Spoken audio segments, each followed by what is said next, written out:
చిన్న సూర ఏదో బిస్మిల్లా. أعوذ بالله من الشيطان الرجيم بسم الله الرحمن الرحيم إن الذين كفروا وماتوا وهم كفار فلن يقبل من أحدهم ملء الأرض ذهبا ولو افتدى به أولئك لهم عذاب أليم وما لهم من ناصرين. صدق الله. ما شاء الله جزاك الله.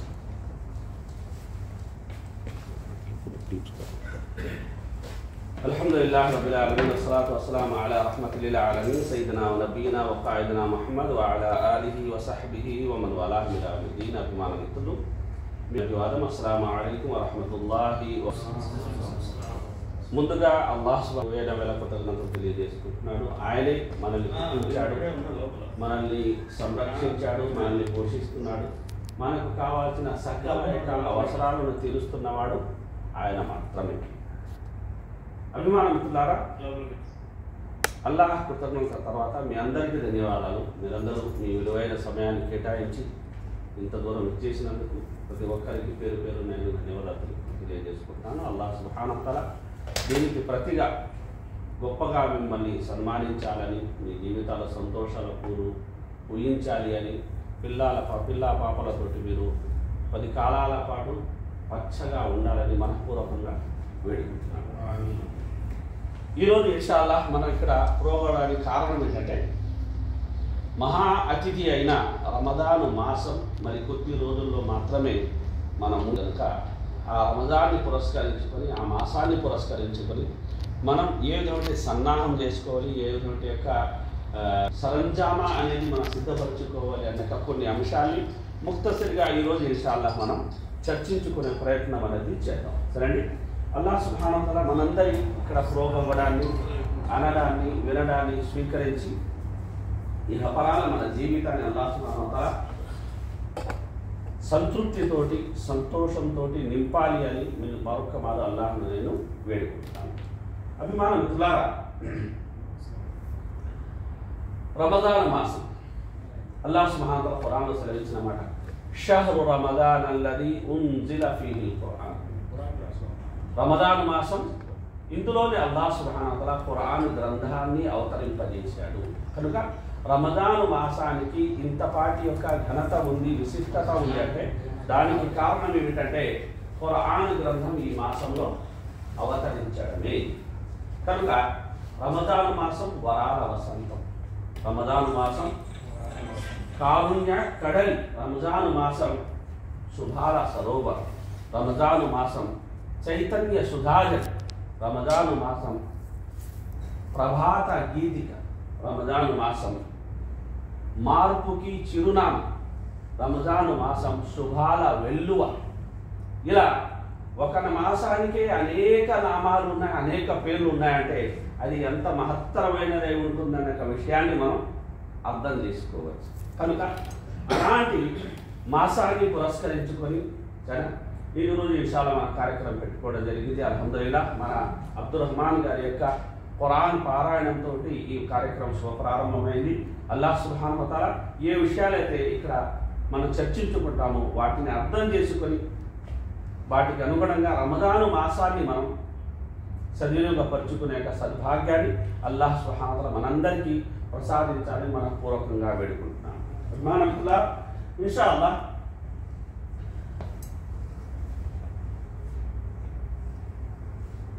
మనం దాదాపుగా పల్లె యొక్క ప్రాంతానికి చెందిన వాళ్ళని కదా.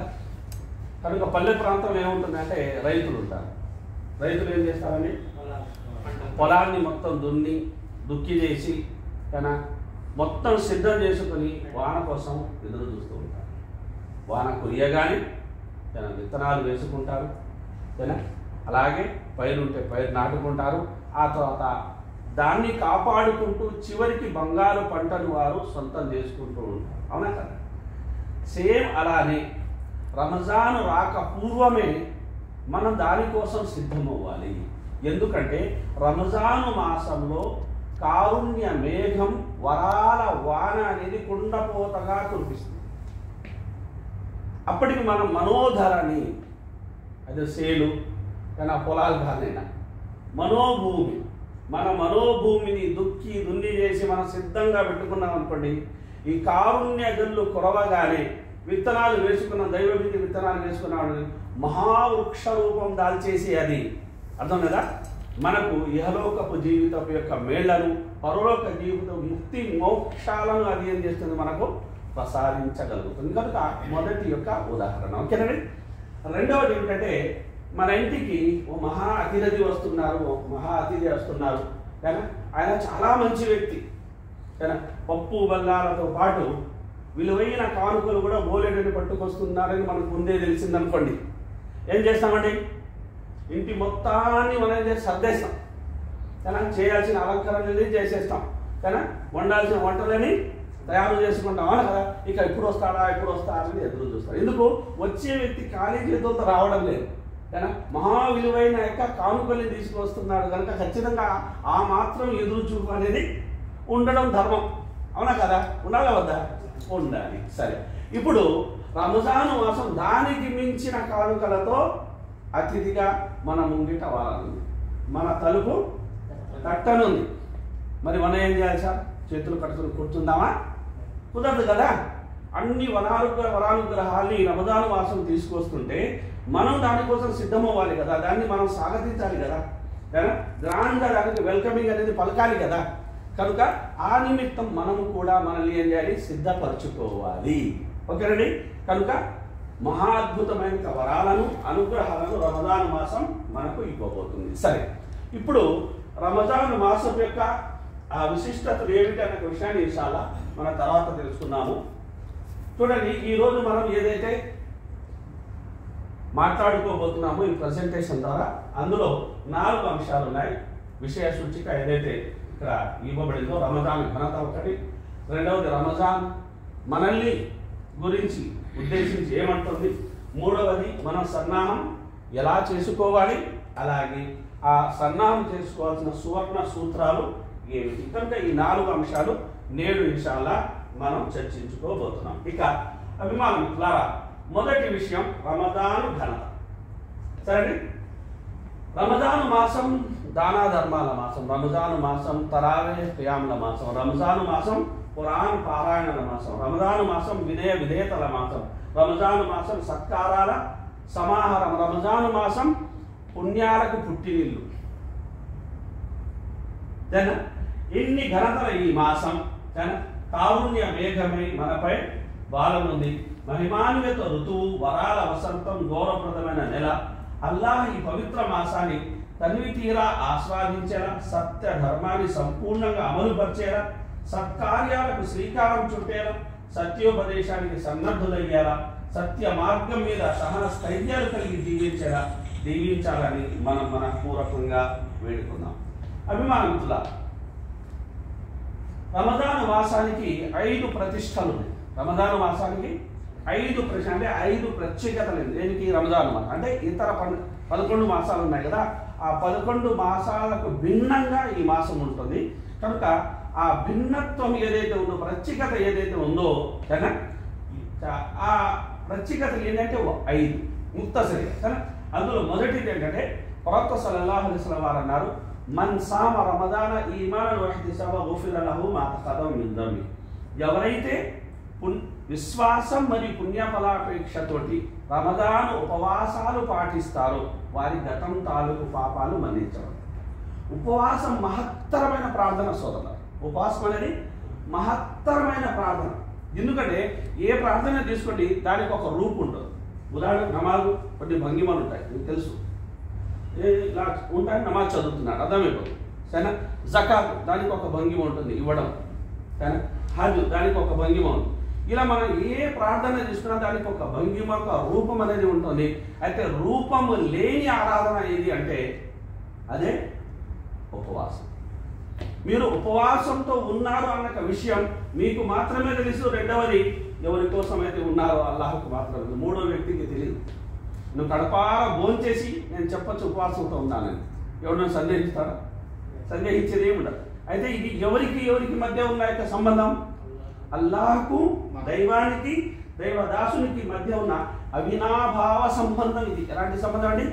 అవినాభావ సంబంధం. ఈ సంబంధం ఎలాంటిది అంటే అభిమానులారా, చిన్న పిల్లాన్ని పిలిపించి బాబు సరే చాలాసేపు అయిపోయింది, నువ్వు సహరీ చేసి భోజనం చేసి సరే ఎప్పుడు చూడడం లేదు, నీకు నచ్చిన ఆ పప్పు బల్లాలు తీసుకొచ్చారు, ఐస్ క్రీమ్ పట్టుకొచ్చారు, చాక్లెట్ పట్టుకొచ్చారు, ఆ సాటుకు వెళ్ళి తినే అమ్మా నాన్న ఎప్పుడు చూడడం లేదు అని చెప్పాను అనుకోండి, ఏమంటాడు?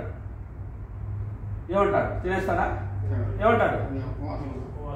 నేను ఉపవాసం ఉన్నాను, అల్లాహ్ చూస్తున్నాడు. ఎవడు చూడకపోయినా అల్లాహ్ చూస్తున్నాడు. ఈ భావన మనలో చోటు చేసుకుంటే చెడు చేస్తామండి, చెడు అంటామా అండి, చెడు చూస్తామా అండి, చెడు ఆలోచనలు వస్తాయా, చెడు బాటలు నడుస్తామా? చూడండి, చూసారా?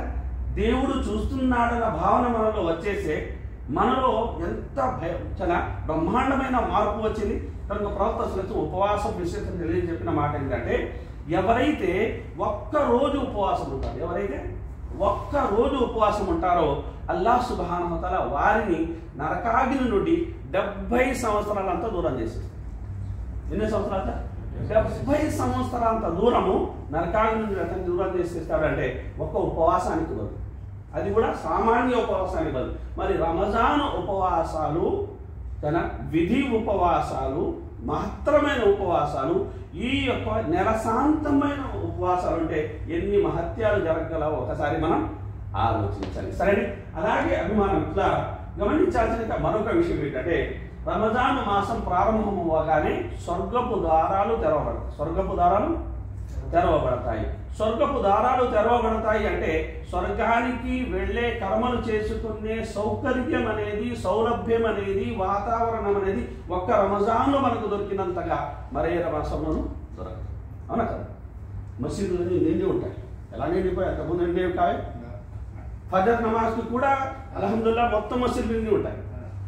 కారణం ఏంటి? మొత్తం సృష్టిలో మార్పు వచ్చేసింది, ప్రకృతే మారిపోయింది. కనుక మనిషి మారడం పెద్ద విషయం కాదు, అవునా కదా?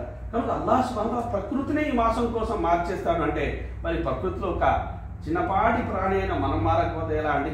కనుక అభిమానం తన స్వర్గానికి 8 తలుపులు ఉంటే ఆ 8 తలుపులు ఒక తలుపు పేరు బాబు రయ్యాన్. ఆ తలుపు గుండా వెళ్ళే వారు ఎవరైనా ఇబ్రాహీం ఉపవాసం ఉండేవాళ్ళు మాత్రమే. సరే, అలాగే రంజాన్ మాసం ప్రారంభంగానే జరిగే మరొక మార్పు ఏమిటంటే నరకపు ద్వారాలు మూసివేయబడతాయి. సరే, ఏ ఒక్క ద్వారాన్ని తెరవడం అనేది జరుగుతుంది. దీన్ని బట్టి నరకానికి కొనిపోయే పనులు చేయడం రంజాన్లో కష్టం. కనుక పచ్చి తాగుబోతులు కూడా మేము చేశారంటే రంజాన్లో గుమ్మనుకుంటారు, బుద్ధిగుంటాడు.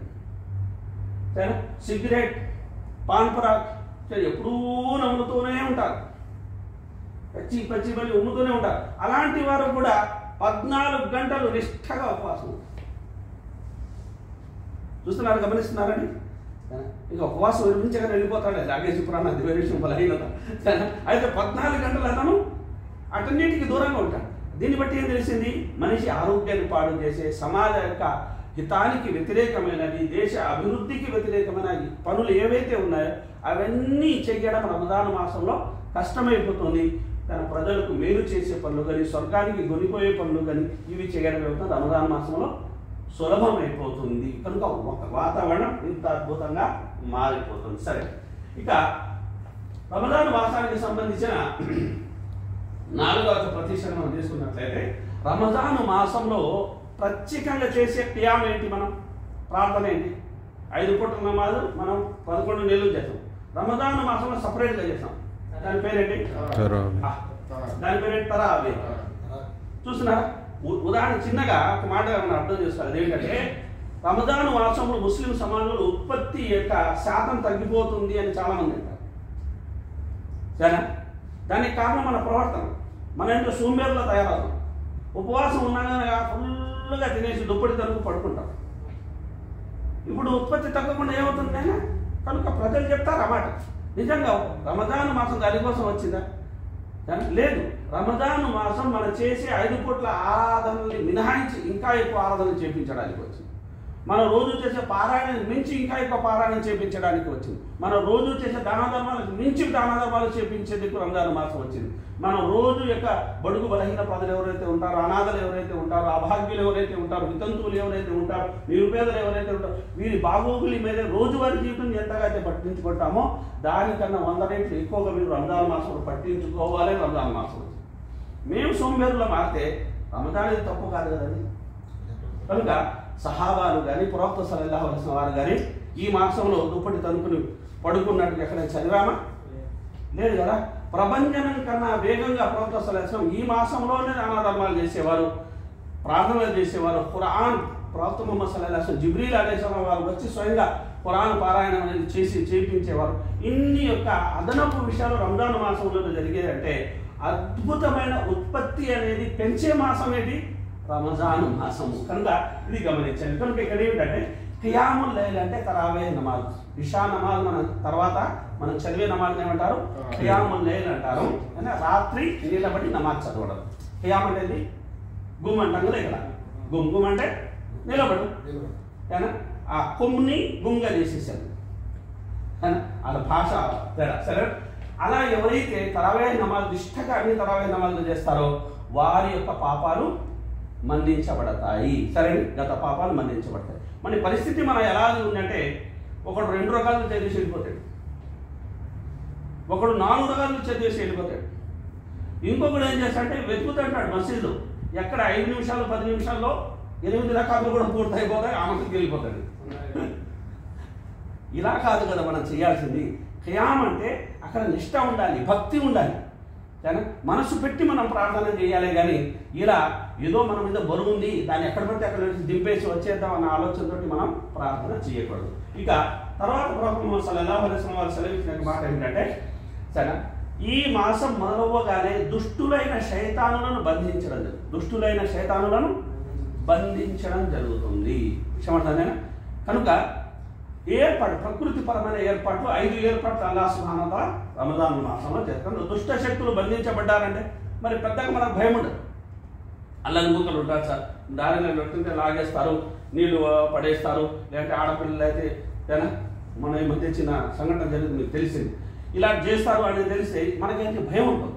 మనం వెళ్ళాలన్నా భయమే, మన పిల్లల్ని పంపించాలన్నా భయం. అదే దారి ప్రశాంతంగా ఉంది, దుష్టశక్తులందరినీ పోలీసులు అనేది తీసుకెళ్లి జైలులో కుక్కేశారని తెలిస్తే బ్రహ్మాండంగా వెళ్తాం కదా, భయం ఉండదు మనకు. అలాంటి రంజాన్ మాసం ఈ దుష్టులైన శైతాన్ అల్లాహ్ ఆల్రెడీ బంధించేశాడు కనుక కానీ సామాన్యంగా మంచి చెయ్యాలని బయలుదేరిన వ్యక్తికి పెద్ద సమస్యలేమి ఎదురవ్వవు.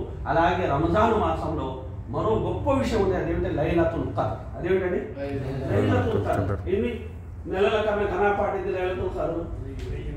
1000 మాసాల కన్నా ఘనపాటిది. అంటే ఆ ఒక్క రాత్రి మనం ప్రార్థన చేసామంటే 1000 మాసాలు అంటే దాదాపు 84 సంవత్సరాలు విరామం లేకుండా ప్రార్థన చేసినంత పుణ్యం అనేది ఆ ఒక్క రాత్రికి మనకు దొరుకుతుంది. అది ఎక్కడ ఉంది? రమజాన్ మాసంలోనే ఉంది. ఆ రాత్రికి ఆ ఘనత ఎందుకు వచ్చింది? రమజాన్ మాసంలో ఖురాన్ ఆ రాత్రినే అవతరించింది కనుక ఆ విశిష్టత రాత్రికి వచ్చింది. కనుక అభిమానం కూడా ఇది మనం రమజాన్ ఘనత గురించి తెలుసుకున్న విషయాలు. ఇక అద్భుతమైన పదాలు తెలుసుకుందాం. ఏంటో ఎవరు చదువుతాను? చదవాలి. ఇబ్రాహీం పెద్దగానే ఉన్నాయి. ఇది రంజాన్ మాసం, వినయ విధేయతల మాసం, దాన ధర్మాల మాసం, తరావీ జాగారాల మాసం, ఖురాన్ అవతరించిన మాసం, ఖురాన్ అర్థం చేసుకోవాల్సిన మాసం, ఖురాన్ స్వర్ణకార ధ్వనుల్ని సమస్త మానవాళిని చేరవేసే వారి భవిష్యత్తుకు బంగారు బాట వేయవలసిన మాసం, సహనం నిగ్రహం చూపవలసిన మాసం, అవసరాలను ఆగత్య పరులను అభాగ్య జీవులను అనాథులను వితంతువులను వికలాంగులను ఆదుకోవాల్సిన మాసం. ఇది శుభాల శ్రావణం, ఇది ప్రకాశ తోరణం, ఇది కారుణ్య వారుని, ఇది అనుగ్రహ వర్షిణి, ఇది వరాల వాహిని, ఇది నిశాంతి ప్రశాంతలో ప్రభాత గీతిగా, ఇది విశ్వాస జన సమాజానికి చైతన్య దీపిక.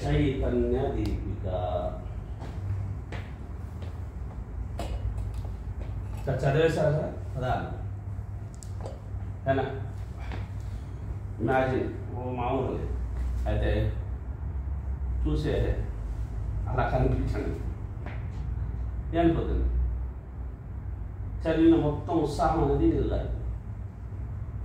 ఇదేమీ చదవలేదు ఒక వ్యక్తిని ఇవన్నీ చేస్తూ చూశాను. ఏమవుతుంది అప్పుడు? ఎంత గొప్పది రంజాన్ మాసం, ఎంత మంచి మార్పు ముస్లింలను అనిపిస్తుంది. ఇన్ని విశిష్టతలు ఉన్న ఆచారం లేకపోతే దాన్ని మనం చిదరించుకుంటాం. కానీ ఏ ఒక్క మాట పలకకుండా మనం మంచిగా ఉంటే ఖచ్చితంగా దాని ప్రభావం అనేది చూసే వ్యక్తి మీద పడుతుంది. కనుక దీన్ని చిన్నగా మనం అదే చెప్పాను, ఒక చిత్రం వెయ్యి పదాల కన్నా గొప్పది. పదాలు అయిపోయాకైనా అయితే మనం చూసే చిత్రం ఏంటి? కానీ కనుక చిన్న ఉపమానం అదేంటంటే, ఉదాహరణకు మా సోదరులు ఇప్పుడే కువైట్కి వచ్చారు, దువా చేయండి మన సోదరుల కోసం మంచి జాబ్ దొరకాలని. సరేనా? సోదరులు చక్కెర గురించి చెప్పునైనా చక్కెరను వర్ణించు అంటే వచ్చి నిలబడి ఉదాహరణకు సోదర చక్కెర ఎలా ఉంటుంది కాదా ఒక 4-5 పదాలు.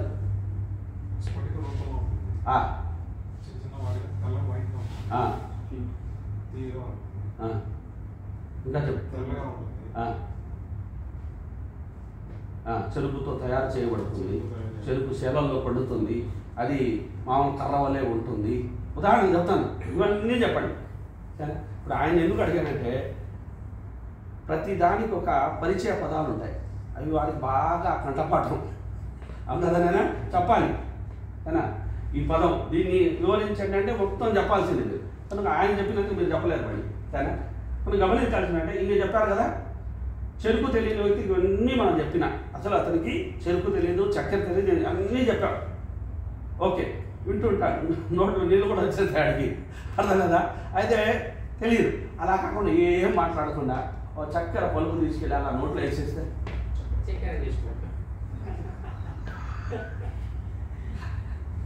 ఓ బెల్లం ముక్క తీసుకెళ్ళి నోట్లో పడేస్తే అయిపోయింది. అతనికి అర్థమైపోతుంది ఎలా ఉంటుంది అనేది. పెద్దగా ఇంత వివరణ మనం ఇవ్వాల్సిన అవసరం లేదు. అలాగే మాటలకి చేతలకి ఇంత పెద్ద తేడా ఉంటుంది. మాటలు చెప్పడం, డైలాగులు విసరడం, ఇవన్నీ ఈజీ. అయితే క్రియా జీవితంలో ప్రాక్టికల్గా మనం దాన్ని పాటించాలంటే ఏంటి, అది చాలా సాహసోపేతమైన విషయము. కనుక నీతులు చెప్పి మూతులు నాకడం అంటారు కదా, అది కాదు మనం చేయాల్సింది. నీతులు చెప్పి నిధిగానే బతకాలి, నీతులు చెప్పి నీతిగానే బతకాలి. ఓకేనండి? సరే, ఇంకా అభిమానుల రెండో అంశానికి మనం వస్తున్నాం. అదేమిటి? రమజాన్ అను. రమజాన్ మనల్ని ఉద్దేశించి ఏం చెబుతుంది? సరేనా? తెలుగు ఇక్కడ సోదరా మీరు చదవండి ఒకసారి. ప్రియ సోదరులారా, గడిచిన 11 మాసాలను ఒక్కసారి నెమరు వేసుకోండి.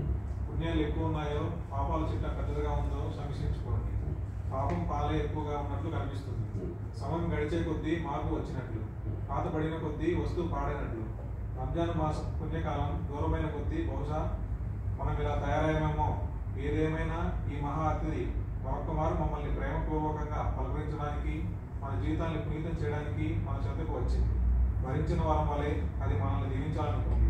రండి, అది ఇస్తున్న ప్రేమైన పిలువను శ్రవణార్థంగా విని శ్రద్ధాశక్తులతో పాటించే ప్రయత్నం శక్తి వంచన లేకుండా చేద్దాం. ఎందుకు చెప్పండి? స్వచ్ఛంగా మన సోదరులు చెప్పారు సోదరా. నిజంగా ఇప్పుడు డిగ్రీలు చదివిన వాళ్ళకి ఆంగ్లం వచ్చేస్తుంది కానీ మాతృభాష అంత సెల్యూట్ సార్. బ్రహ్మాండం, ఎక్కడ కొల్లుపోకుండా తప్పు అనేది దొరకకుండా తెలుగు చదవగలగడం అనేది చాలా గ్రేట్. మీరు చదివిన పాఠశాలకి, మీ గురువులకు అందరికీ ఒక సెల్యూట్. గుడ్, అల్హమ్దులిల్లాహ్. అల్హమ్దులిల్లాహ్. కనుక అభిమానం ఇట్లా రమజాన్ మాసం మనకిచ్చిన ఏక సందేశం, దీన్ని గుర్తుపెట్టుకోవాలి సోదరులారా. ఓకేనా? ఇప్పుడు మళ్ళీ వివరించాల్సిన అవసరం లేదు కదా, అన్నీ నేను చెప్తే బాగుంటుంది. సరే, ఇప్పుడు మూడో విషయానికి మనం వచ్చేసాం. అదేమిటి? సన్నాహం ఎలా. ఓకేనండి? ఇది కాస్త ఎవరైనా చదివితే బాగుంటుంది అనేది నా అభిప్రాయము. తెలుగు చదువుతానని కష్టమా? అబ్దుల్ చదువు. నేను ఇమామ్ అహ్మద్ బిన్ హంబల్ రమజాన్ మాసం ప్రారంభం అవగానే అధిక శాతం సమయం మస్జిద్లోనే గడిపేవాడు. అవసరార్థం ప్రతి ఇంటికి వచ్చేవారు. అంతే. తస్బీహ్, తహ్లీల్, తక్బీర్, తహ్మీద్ చేసుకుంటూ, ఇస్తిగ్ఫార్ చేసుకుంటూ, ఖురాన్ చదువుకుంటూ ఉండేవారు. ఒకవేళ వుజూ భంగం అయితే వెళ్ళి వుజూ చేసుకుని మళ్ళీ వచ్చి మస్జిద్లోనే గడిపేవారు. ప్రజలను ఉద్దేశించి ఇది పాప ప్రక్షాళన మాసం, దీనికి ఇవ్వాల్సిన గౌరవాన్ని దీనికి ఇవ్వండి. అన్ని నెలలో పాపాలకు పాల్పడిన ఈ మాసంలో మీకు ప్రార్థించిన పవిత్రతలను పాడు చేసుకోకండి అని అంటూ ఉండేవారు. Good master. చూసారండి, ఇందులో మనకు కొన్ని పదాలు, అరబీ పదాలు ఉన్నాయి, అవి అర్థం చేసుకునేట్టుగా వివరించే ప్రయత్నం చేస్తాను. ఉదాహరణకు తస్బీహ్ అంటే సుబ్హానల్లాహ్, తస్బీహ్ అంటే సుబ్హానల్లాహ్. తహలీల్ అంటే లా ఇలాహా ఇల్లల్లాహ్, తక్బీర్ అంటే అల్లాహు అక్బర్, తహ్మీద్ అంటే అల్హమ్దులిల్లాహ్. సరే, అలాగే హౌకిలా అంటే లా హౌల వలా ఖువత ఇల్లా బిల్లాహ్, అంటే సుబ్హానల్లాహి అల్హమ్దులిల్లాహి వలా ఇలాహా ఇల్లల్లాహు అల్లాహు అక్బర్ వలా హౌల వలా ఖువత ఇల్లా బిల్లాహ్. ఇది కనుక కంటిన్యూ మనం చదువుతున్నట్లయితే ఈ ప్రతి పదానికి ఉన్న యొక్క విశిష్టత మీరు చెప్పాలంటే దానికి ఈ క్లాస్ సరిపోతుంది, అంత గొప్ప పదాలు. కనుక వీటిని జోడించేసి సుబ్హానల్లాహి వల్హమ్దులిల్లాహి వలా ఇలాహా ఇల్లల్లాహు అల్లాహు అక్బర్ వలా హౌల వలా ఖువత ఇల్లా బిల్లాహ్. కనుక రమదాన్ మాసంలో ఎక్కువగా ఈ పదాలు ఆయన ఉచ్చరిస్తూ ఉండేవారు, ఖురాన్ పారాయణం చేస్తూ ఉండేవారు. అలాగే అభిమానం మిత్రులారా, ఆయన అవసరమైతే కానీ ఇంటికి కూడా వెళ్ళేవారు కాదు. అవసరం అంటే వుజూ లాంటిది మనం కాలకృత్యాలు తీసుకోవడానికి మరుగుదొడ్డి కూడా అవసరమైతే ఆయన వెళ్ళేవారు, సరేనా, మళ్ళీ వచ్చి మసీదులో ఉండిపోయేవారు. అలాగే ఇమాం మాలిక్ రహిమహుల్లాహ్ గారు ఆయన హదీసువేత్త. ఆయన ఎవరంటే నేను హదీసువేత్తని, అయితే ఇది రమజాన్ మాసం, ఖురాన్ మాసం అన్నీ పక్కన పెట్టేసేవారు. దర్సులు గిర్సులు ఉపన్యాసాలు ఏమి అన్నీ పక్కన పెట్టేసి ఖురాన్ చదవడంలో ఆయన విలీనమైపోయేవారు. కనుక సజ్జన మన పూర్వీకులు ఎవరైతే ఉన్నారో ఆ సజ్జన పూర్వీకులు ఇంత నిష్టగా రమజాన్ మాసాన్ని పాటించారు కనుక దీన్ని మనం గమనించాలి. ఇక ఎలా అనేది మనం తెలుసుకున్నాం కదా, ఇక సూత్రాలు, సువర్ణ సూత్రాలు ఒక్కొక్కటిగా మనం తెలుసుకునే ప్రయత్నం అనేది చేద్దాం. సరేండి, మొదటి యొక్క సూత్రం కానీ రమజాను దక్కాలని ప్రార్థన. ఇంకా కొన్ని రోజులు ఉన్నాయి కదా, బ్రహ్మాండమైన నమ్మకంతో ఉన్నారేమో మీరు, అప్పుడు ఎవరికి బతుకుంటామని ఏం గ్యారంటీ లేదైనా కూర్చున్న ప్లేస్లోనే పుట్టుకోమనచ్చు కదా. ఇంకా మన వచ్చిన ఇంటికి మళ్ళీ తిరిగి వెళతాము కూడా మనకు తెలియదు. మా తదిరి నఫ్సు మాదా తక్సు కదా, మా తదిరి నఫ్సు ఐక్యాన్ని తమ్ము, సరేనా. రేపు మనం ఏం చేస్తామో మనకు తెలియదు. అలాగే మన యొక్క మరణం మనకు ఏ స్థలంలో వస్తుంది అనేది కూడా మనం ఊహించలేము. కనుక గమనించండి, ఒక వ్యక్తికి 100 కోట్లు ఫలానా చోట దొరుకుతాయని తెలిసే అనుకోండి, 100 కోట్లు ఒకే చోట దొరుకుతాయని ఒక వ్యక్తికి తెలిసాడు. ఇక ఖచ్చితమైన సమాచారం అందుకున్న అతను కళ్ళలో కొవ్వొత్తులు పెట్టుకుని ఎదురు చూస్తాడా, వెళతాడా, వాటిని సొంతం చేసుకునే ప్రయత్నం చేస్తాడా లేదా? చేస్తాడు. సరే, ఇప్పుడు ఇంకో విషయం చెప్తాను. అక్కడ రాజు చెప్పాడు, ఒక ప్రాంతం ఉంది, అక్కడ అద్భుతమైన నిధి ఉంది. కానీ ఎంత నిధి అయితే ఉందో మన ప్రాంతంలో 10 కిలోమీటర్లు రావాలా, మొత్తం నిధి నీది. అయితే నీకు సమయం ఇస్తున్నా, సూర్యాస్తమయం లోపు వెళ్ళేసి అది తీసుకొచ్చారు. సూర్యాస్తమయం అవ్వగానే అది మళ్ళీ దాని తలుపులు మూసుకుంటాయి, నువ్వు మళ్ళీ దాన్ని పొందలేవు, జీవితంలో అది నీకు దక్కదు. ఇక జాగ్రత్త పడిన వ్యక్తి ముందే వెళ్ళిపోతే తీసుకొస్తాడు. అయితే ఒకడు ఏం చేశాడంటే, తెల్లారింది ఇప్పుడే, సూర్యుడు కూడా మొలవలే, సూర్యాస్తమయం 10 కిలోమీటర్లు ఉంది, బైకు గీకు అన్నీ ఉన్నాయి, వెళ్ళాలంటే 10 నిమిషాలు వెళ్దాం. నాస్ట్ అయిపోయింది, బయలుదేరాలి చెప్పు వెళ్తే అక్కడ కేవలం వెళ్ళి అది మంది అనాలి, అంటే వచ్చేసి ఉన్నాయి. మధ్యాహ్నం అయిపోయింది, సాయంత్రం అయిపోయింది, ఇక సూర్యుడు అస్తమిస్తాడు అన్న సమయాన్ని అక్కడ సమయం అయిపోయింది, క్లోజ్ అయిపోయింది. ఈ ఉపమానం ఎందుకు చెప్పానంటే రమజాన్ ఇలానే గడిచిపోతుంది. ఆయన ముందుగానే చెప్పబడతాయి, ఇంత గొప్ప నిధి మీకు దొరుకుతుంది, ఇన్ని గొప్ప వరాలు మీకు రంజాన్లో దొరుకుతాయని ముందుగానే చెప్పబడతాయి. అయితే తాస్కారం చేసి, నిర్లక్ష్యం చేసి ఈ రమజాన్ మాసాన్ని ఇలానే గడిపేసి రంజాన్ మాసం అయిపోతుందో మనం అలానే ఉన్నాం, ఏం మాత్రం మనకేం దక్కదు.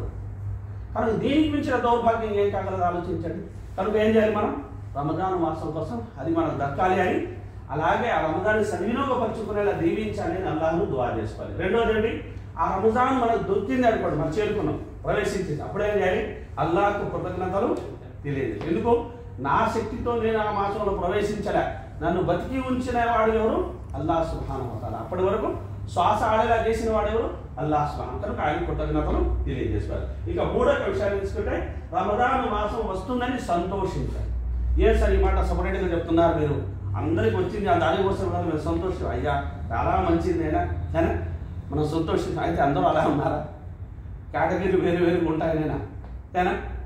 కొందరు రెండు కేటగిరీలో వేరైపోతారు. అందులో ఒకరేంటంటే సంబరపడిపోతుంటారు, రంజాన్ ఎప్పుడు వస్తుంది ఎప్పుడు వస్తుంది, ఎప్పుడు మనం నెలవంక నుంచి ఎప్పుడు ఉపవాసాలు ప్రారంభించలేక ఉత్సాహంతో ఉంటారు. మరి అమ్మ వచ్చేసిందా, ఇంకా ఒక సరదా లేదు, ఒక సినిమా లేదు, అంటే రమజాన్ మాసాన్ని అనేది స్వాగతించడంలే. రమజాన్ మాసం వస్తుందంటే అసహించుకుంటారు. రమజాన్ మాసం వస్తుందంటే వారి కామవాంఛలకి ఎక్కడ బ్రేక్ పడుతుందని ఇక్కడ వాళ్ళు బాధపడుతున్నారు. ఇలా బాధపడే వాళ్ళు కూడా. అయితే మనం ఎవరిలో చేరాలి, ఫబిదాలిక ఫల్యఫ్రహు అల్లాహ్ అన్నారు. ఇది మహదానుగ్రహం. రమజాన్ మాసం మీకు లభించడం అనేది మహదానుగ్రహం. దీనికి కానీ మీరు సంబరాలు చేసుకోండి, సంతోషపడాలి, ఆలింగనాలు చేసుకోవాలి, శుభాకాంక్షలు తెలియజేసుకోవాలి. అలా ఉండాలి మీ ప్రవర్తన అల్లాహ్ సుబ్హానహు వ తఆలా అంటాడు. కనుక మనము అలానే ఉండే ప్రయత్నం చేయాలి. ఓకే. ఇక తర్వాత విషయాన్ని మనం తీసుకున్నట్లయితే 3 విషయాలు అయిపోయాయి. 4వది దృఢమైన సంకల్పం చేసుకోవాలి. దృఢమైన సంకల్పం అంటే ఇప్పటి వరకు ఒక మాసం నేను పొంది ఉంటుంది, రంజాన్ మాసం నా జీవితంలో 2 మాసాలు పొంది ఉండొచ్చు, అలా 10 మాసాలు కూడా నేను పొంది ఉండొచ్చు. బహుశా 30 సంవత్సరాలు మీకు గడిచిపోయినట్టు 30 మాసాలు కూడా మీకు పొంది ఉంటారు. ఆ 30 మాసాల్లో దేన్నైతే నేను కోల్పోయాను, దేన్నైతే నేను సాధించలేకపోయాను, వాటిని ఈ మాసం నేను సాధించుకుంటాను, నాలో మార్పు వచ్చేంత వరకు నేను పరిశ్రమిస్తాను అని మనం గట్టిగా సంకల్పం చేసుకున్నాం అనుకోండి, ఏమవుతాం, ఖచ్చితంగా దాన్ని మనం చేసి తీరతాము. కనుక దృఢ నిశ్చయం ఉంటే ఏం జరుగుతుంటే సోదరులారా, అల్లాహ్ కృప తోడై మన ఆ పని సాధించేలా చేస్తుంది, కాబట్టి మనం దృఢ నిశ్చయం అనేది కలిగి ఉండాలి. అందులో ఒక చిన్న ఉదాహరణ అనేది ఇక్కడ ఇవ్వడం జరిగింది. ఒక పల్లెటూరి వ్యక్తి ఎలా మహోన్నత స్థాయికి అతను వెళ్ళాడు అంటే కానీ అతని సంకల్పం వల్లనే అది సాధ్యమైంది. కనుక ఒక పెద్ద వృద్ధుడు దాదాపు మామూలు కాటికి కాలు జాపిన సమయం, ఆ సమయంలో మహాపర్వతాన్ని తవ్వుతున్నాడు. నేనైనా మహాపర్వతాన్ని తవ్వుతున్నాడు. వెళ్ళి అడిగారు, ఇలానైనా ఏం పోయే కాలం వచ్చేదా నీకు, రేపు మాకు పుట్టుకోమంటావు, ఈ సమయంలో నీకు తోవడం అవసరమా, అవుతుందా నీకు అంటే అప్పుడు అతను చెప్పిందంటే ఇది అవుతుంది, అయి తీరుతుంది.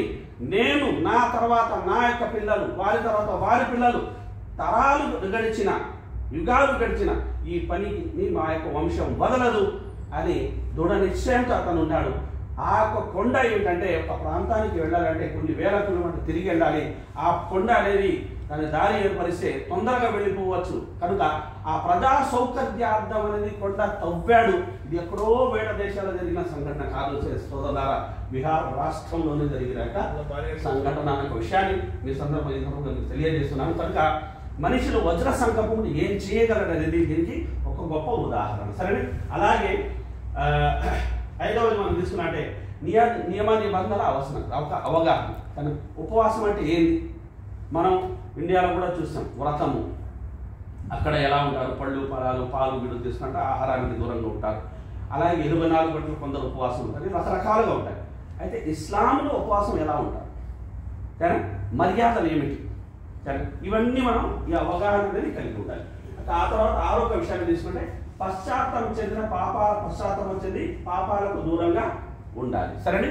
కనుక ఉపవాసంలో మనం ఏం చేస్తాం, ఆకలి ఆహార పానీయాలకు దూరంగా ఉంటాం, కామ కోరికలకు కూడా దూరంగా ఉంటాం. అయితే చెడు అనడం మానం, చెడు వినడం మానం, చెడు చూడడం మానం, చెడు చెయ్యడం మానం, చెడు బాటం నడవడం మానం. ఇంకేం మార్పు వచ్చింది, కేవలం వస్తువుతోనే ఉండేది, దాంట్లో అల్లా రాజీ అయిపోతాడా, లేదు కదా. ఇలా ఉంటే అలాంటి ఆకలి దాహాల పట్ల అల్లాహకు శ్రద్ధ లేదు అని ప్రోత్సహిస్తాం. అంటే అది ఉపవాసం కాదు, ఆకలి దాహాలు. వాటి పేరేంటి, పస్తు అవుతుంది కానీ అది ఉపవాసం అవ్వదు. కనుక మన పాపాలకి దూరంగా. అలాగే సంకల్పం చేసుకోవాలి. సంకల్పం ఇక్కడ ఎందుకు నేను చెప్పానంటే ఉపవాసం ఎలా ఉండాలి అనేది ఖురాన్లో ఉంటుంది, ఉపవాసం ఎలా ఉండాలి అనేది ఎక్కడ ఉంటుంది, ప్రవక్త సల్లల్లాహు అలైహి వసల్లం సాంప్రదాయంలో ఉంటుంది. అవునా కదా? ఈ రెండు చదివి ఈ రెంటికి అనుగుణంగా మనం నడుచుకుంటేనే, ఖురాన్ మరియు సున్నత్కి అనుగుణంగా మనం నడుచుకుంటేనే మనం ఉపవాసం పూర్తవుతుంది. అన్యదా వ్రతాలు రకరకాల వ్రతాలు అనేవి ఉన్నాయి. సోమ విశాల్ అంటారు, అంటే 10 రోజులు నేను అసలు ఉపవాస విరమణ చేయకూడదు ఉపవాసం, ఇది నడుస్తుందా ఇస్లాంలో? లేదు. ఉపవాసానికి రూలు సరేనా? ఫజర్ నమాజ్కి ముందు సహరీ చేసుకోవాలి, ఫజర్ అజాన్ అవ్వగానే సహరీ ముగించేది, అలాగే సూర్యాస్తమయం అయ్యేంత వరకు ఆహార పానీయాల నుండి కామ కోరికల నుండి మనిషి దూరంగా ఉంది. ఇది ఉపవాసం. మళ్ళీ సూర్యాస్తమయం అజాన్ అయ్యింది అనుకోండి, ఏం చేయాలి? ఇప్పుడు తినేయాలి. లేదు భోంచేయాలి, కనీసం నీళ్ళైనా తాగు, విషయపడదండి. కనుక ఈ నియమ నిబంధనలు ఏవైతే ఉన్నాయో దాని ప్రకారమే మనం ఉండాలి. ఎందుకంటే అల్లాహ్ సుబ్హానహు వ తఆలా సెలవిచ్చిన మాట, ఫమన్ కాన యర్జు లిఖా రబ్బిహి ఫల్యఅమల్ అమలన్ సాలిహా వలా యుష్రిక్ బిఇబాదతి రబ్బిహి అహదా. మీలో ఎవరైతే తమ ప్రభువుని కలుసుకోవాలన్న తీవ్ర ఆకాంక్షతో ఉన్నారో వారేం చేయాలి? షిర్క్ చేయకూడదు, విగ్రహారాధనకి పాల్పడకూడదు. రెండవది ఫల్యఅమల్ అమలన్ సాలిహా, వారు సత్కర్మలు చేయి, ఆ సత్కర్మలు ప్రవక్త సాంప్రదాయానికి అనుగుణంగా ఉండేలా చూసుకోవాలి. ఓకే సార్, ఇక చివరికి మనం వచ్చేసాము. 8వ విషయాన్ని తీసుకుంటే హృదయాన్ని సాఫీగా ఉంచుకోవాలి. సరేండి, బట్టలు మాత్రం మనకు తెల్లగా ఉన్నాయి, ఎక్కడెక్కడ ఆడుతున్నాయి, మనసు మాత్రం మైలబడిపోయింది. రాగద్వేషాలు, పగ ప్రతీకార, అసూయ, కుళ్ళుబోతుతనం, ఓర్వలేని ఓయమ్మ బోలేని ఉన్నాయి. ఏం ప్రయోజనం? తెల్లటి బట్టలు వేసుకోవాలి. ఏం చేసుకోవడానికి? నేను శవం మీద కూడా అవే ఉంటాయి.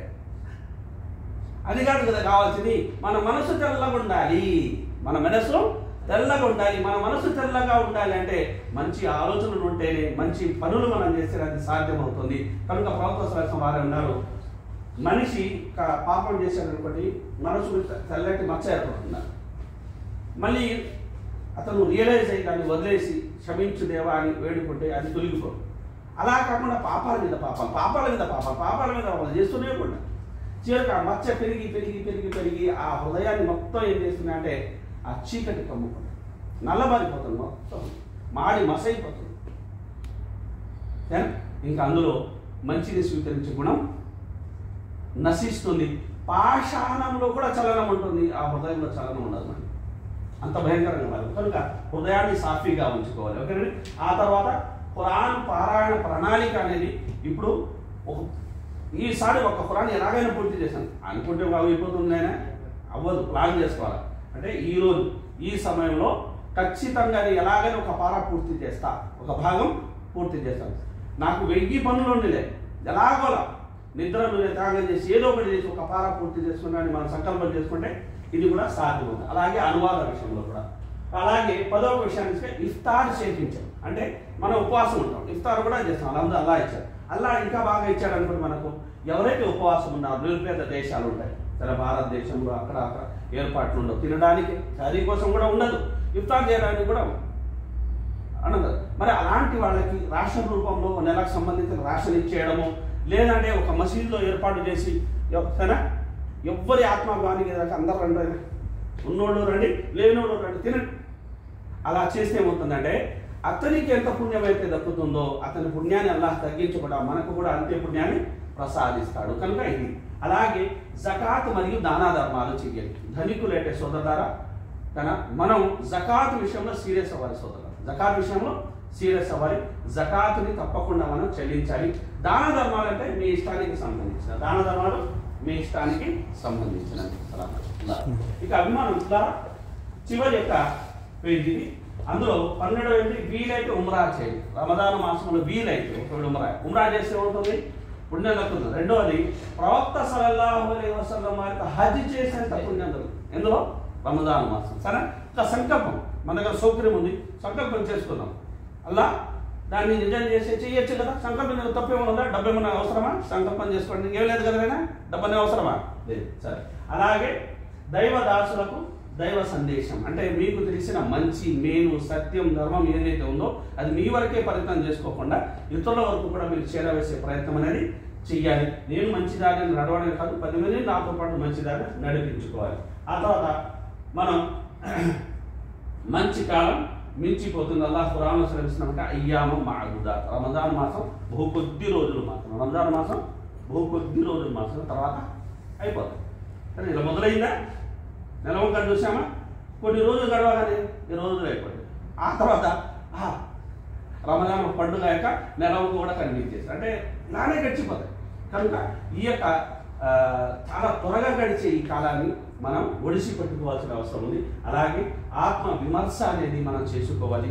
కానీ ఇప్పటి నుంచే మనం అది మొదలెడితే రమజాన్ మాసంలో ఇది ప్రతిఫలించే యొక్క అవకాశం ఎక్కువగా ఉంది. కనుక అల్లాహ్ సుబ్హానహు వ తఆలా ఖురాన్లో సెలవించిన మాట ఏంటంటే వల్ తందురు నఫ్సు మా ఖద్దమత్ లిగద్, రేపటి కోసం ఎవరు ఏ విధమైన సరంజామాను సిద్ధపరచుకున్నాడో చూడు. ఆ రేపటి కోసం ఏంటంటే మరణాంతర జీవితం కోసం. ప్రపంచంలో సిద్ధపరచుకొని ఎవరికి చెప్పాల్సిన అవసరం లేదు. ఆయన బంగారాన్ని అందరూ చేసుకుంటారు అన్న కదా. అయితే దీనికోసం పరలోకం కోసం సిద్ధమవుండేది మాత్రం ఖచ్చితంగా చెప్పాలి. కనుక అభిమానం ప్రతి ఏటా జరిగే తంతులాన్ని రమజాన్లు మాత్రం ఫుల్ నిష్టగా ఉంటూ, రమజాన్లో మాత్రం ఉపవాసాలు ఉంటూ, రమజాన్లో మాత్రం ఖురాన్ చదువుతూ, రమజాన్లో మాత్రం దాన ధర్మాలు చేస్తూ, రమజాన్లో మాత్రం అన్ని మంచి పనులు చేస్తూ, రమజాన్ అవ్వగానే మళ్ళీ ఎక్కడ వేసిన గొంగులు ఎక్కడే అన్నట్టుగా మళ్ళీ పాప భూమిలో కూరుకుపోతే ప్రయోజనం ఏమిటి కాదు. కనుక మన ఈ మాసం గడిచిన ఇతర మాసాల కాకూడదనక గట్టి సంకల్పం అనేది మనందరిలోనూ చోటు చేసుకోవాల్సిన ఆవశ్యకత ఎంతైనా ఉంది. ఏదేమైనప్పటికీ అభిమానం ఇస్తున్నారా, తక్కువ సమయంలోని మనకున్న తక్కువ సమయంలోని ఎక్కువ విషయాలు అందులో మనం చర్చించుకున్నాం. అల్లాహ్ సుబ్హానహు వ తఆలా మనందరికీ అన్న విన్న విషయాలు మంచిని గ్రహించి దాని కడపడగా నడుచుకునే సద్బుద్ధి సద్భాగ్యాన్ని ప్రసాదించాలని కోరుతూ మీ అందరూ ఎంతసేపు శ్రద్ధగా ఈ యొక్క మాటల్ని ఆలకించినందుకు విన్నందుకు మీ అందరికీ హృదయపూర్వక ధన్యవాదాలు. జజాకుముల్లాహ్ ఖైరన్. వస్సలాము అలైకుం వరహ్మతుల్లాహి వబరకాతుహు. దీనికి సంబంధించిన ఏమైనా ప్రశ్నలు ఉంటాయి ఇన్షాల్లా తర్వాత ప్రశాంత్ కూర్చొని మాట్లాడు. ప్రస్తుతానికి ఇదైతే అయిపోయింది. థ్యాంక్స్.